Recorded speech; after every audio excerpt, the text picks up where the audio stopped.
2024년 3월 19일 오늘 일본은행이 드디어 금리를 올렸습니다. 17년 만에 금리를 인상해서 마이너스 금리를 해줬는데요. 이거는 역시 지난번에 말씀드린 대로 임금이 굉장히 많이 오른 현실과 관련이 큽니다.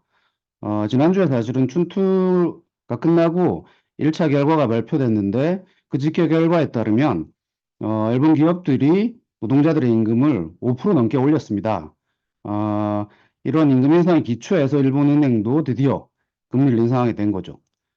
먼저 그 결과를 보시면 올해 춘투에서 33년 만에 가장 높은 5.28%의 임금 인상이 실현됐습니다. 대기업이 5.3%, 중소기업이 4.4%인데 오른쪽 그림을 보시면 작년과 비교했을 때 1차 집계 결과를 보여주는데 얼마나 높아졌는지 작년에도 상당히 높아졌는데 올해 훨씬 더 높아졌다는 걸 알 수가 있습니다. 일본 노동조합 단체인 랭고에 따르면 이거는 33년 만에 가장 높은 임금 인상입니다.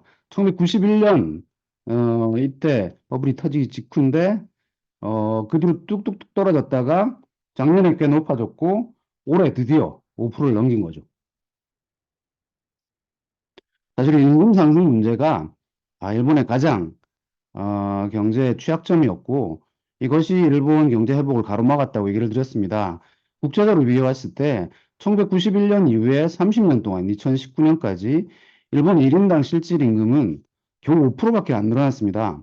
미국은 41%, 영국은 41.8%, 유럽 국가들에 비해서도 훨씬 적게 늘어났죠. 물론 이거는 이제 일본 경제가 장기 불황으로 성장률이 굉장히 낮았다는 것과 관련이 크지만 지난번에 보셨듯이 노동 생산 가능 인구 1인당 경제 성장률은 국제적으로 별로 낮지 않았기 때문에 사실은 일본의 임금이 굉장히 현실에 비해서도 노동 생산성에 비해서도 정체된 건 사실이라고 할 수 있죠.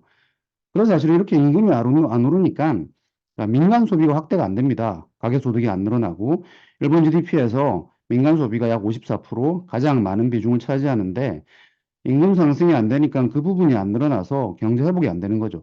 아베노믹스 시기도 마찬가지였습니다. 2013년에서 2019년까지 7년 동안 그래도 이제 경제 성장률은 플러스였는데 파란 선이죠. 민간 소비 증가율은 무려 4년이 마이너스 성장을 했습니다. 상대적으로 기업의 비주거 투자, 설비 투자는 그래도 꽤 늘어났다는 걸 알 수가 있죠. 그리고 최근에도 실질 임금 상승이 계속 마이너스를 기록하고 있습니다. 왼쪽 그림을 보시면 연간 실질 임금 상승률이 아베노믹스 시기에도 2016년, 18년만 플러스였고 계속 마이너스였고요. 2021년에 플러스가 됐다가 22, 23년은 인플레이션 때문에 더욱더 실질 임금 상승률이 낮게 나오죠. 마이너스죠. 그리고 월간 자료를 봐도 전년 동기 대비 2021년 4월 이후에 올해 1월까지 무려 22개월째 마이너스를 기록을 하고 있습니다. 이런 상황에서 사실은 그러니까 인플레이션 때문에 실질 소득이 줄어드니까 시민들의 불만이 굉장히 늘어났고 명목 임금 인상을 요구하는 목소리가 커졌죠.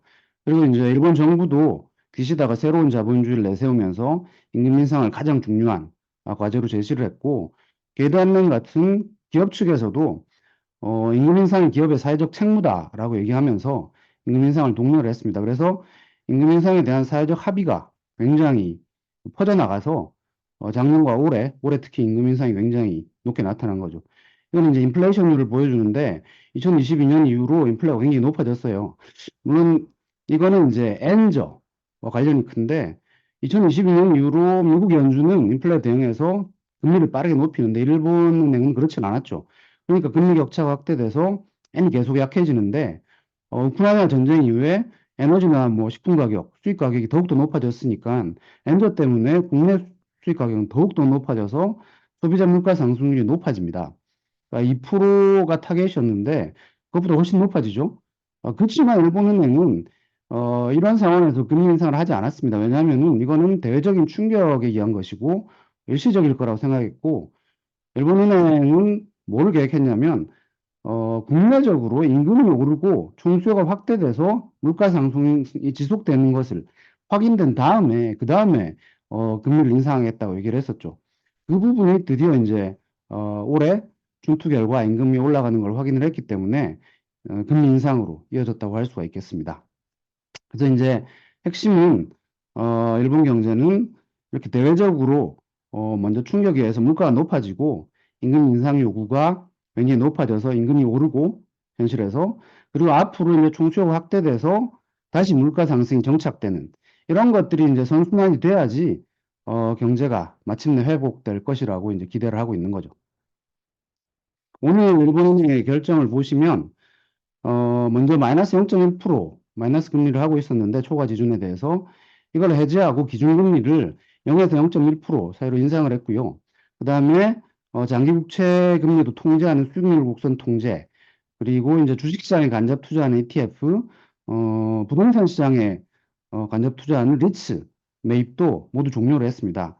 그렇지만 장기 국채 매입은 계속하기로 결정을 해서 양적 완화라는 형태의 그런 통화 정책은 지속하는 것 같고, 오른쪽 그림을 보시면 기존에는 이제 장기금리 상단을 1%에 맞춰놓고 유연하게 사실은 통제를 했었는데 이걸 없애는 대신에 장기금리가 급속하게 높아지는 경우에는 기동적으로 중앙은행이 장기국채를 매입해서 금리를 낮출 것이다 라고 그렇게 발표를 했습니다. 사실 이러한 결정이 17년 만에 이루어진 그 금리 인상 긴축이기 때문에 굉장히 사실은 세계 경제에 놀라움을 던져주고 있죠. 왼쪽 그림을 보시면 이게 이제 일본의 기준금리인데 2007년도에 인상한 이후로 계속 낮췄었는데 지금 마이너스였는데 오늘 결정으로 드디어 17년 만에 일본의 통화 정책이 긴축으로 전환을 한 거죠. 사실 이러한 결정이 이제 과연 어떤 영향을 미칠 것인지 굉장히 귀추가 주목되는데 일본 국내적으로는 여전히 그 기준금리가 굉장히 낮고 그다음에 완화적 기조는 이어갈 것이기 때문에 큰 충격은 없을 것이다라고 얘기가 되고 있습니다. 다만 이제 환율이라든가 국제금융시장 그리고 국제적인 자본 흐름에 어느 정도 영향을 미칠 수 있을 텐데 환율만 보시면 오른쪽 그림인데 달러에 대해서 엔화 환율이 굉장히 사실은 높아졌죠. 엔화가 약해졌었는데 지금 149엔 1달러당 정도인데 장기적으로 보면 미국 연준이 금리를 인하하고 그다음에 일본은행은 이제 금리를 인상했으니까 멀리 보면은 사실은 엔화가 더 이상 약해지긴 쉽지 않을 것이다라는 전망이 나올 것 같습니다. 물론 이제 단기적으로는 어, 오늘 결정이 있었지만 그 미국의 금리 인하 전망도 사실은 좀 더 멀어지고 있기 때문에 엔화가 갑자기 강해지거나 그렇지는 않았는데 장기적으로 과연 엔화가 어떻게 변할 것인지 그리고 국제금융시장이 이런 일본의 통화정책 긴축으로 인해서 어떤 영향을 받을 것인지 그 영향에 대해서 귀추를 주목해야 될 것 같습니다. 예, 감사합니다.